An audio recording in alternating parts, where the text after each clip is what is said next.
লাল পুনকা শাক আমি ভালোভাবে ধুয়ে কেটে নিয়েছি। তেল গরম হয়ে গেছে, ফোড়নে ব্যবহার করছি পেঁয়াজ কুচি, লঙ্কা, শুকনো লঙ্কা দুটো চিড়ে দিয়েছি, রসুন 4 থেকে 5 কোয়া লম্বা লম্বা করে আমি কুচি করেছি। তারপর আমি একটু নেড়ে চেড়ে নিব, হালকা লাল হওয়া পর্যন্ত নেড়ে নেব। এবার হালকা লাল হয়ে গেছে, এখন আমি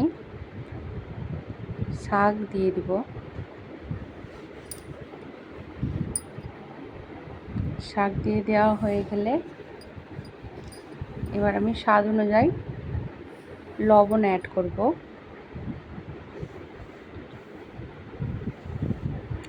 লবণ অ্যাড করে দিলাম।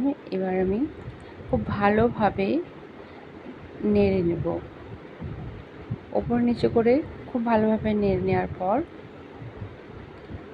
এবারে হালকা জল ছাড়তে শুরু করেছে। এখন আমি 2 থেকে 3 মিনিট মতো ঢাকা দিয়ে শাকটাকে সেদ্ধ করতে দেব।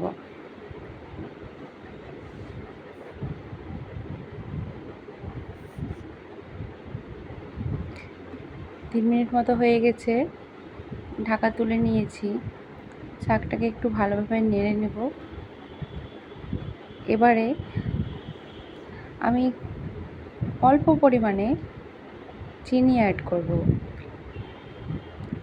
চিনি দেওয়ার পরে আরেকটু নেড়ে নেব। তারপর আমি কুচিয়ে রেখেছিলাম কাজু আর কিশমিশকে ছোট ছোট আমি পিস করেছি, আর চীনাবাদামগুলোকে রোস্ট করে নিয়ে আমি চোখা ছাড়িয়ে নিয়েছি, সেগুলো দিয়ে দিলাম। ভালোভাবে নেড়ে চেড়ে নেব।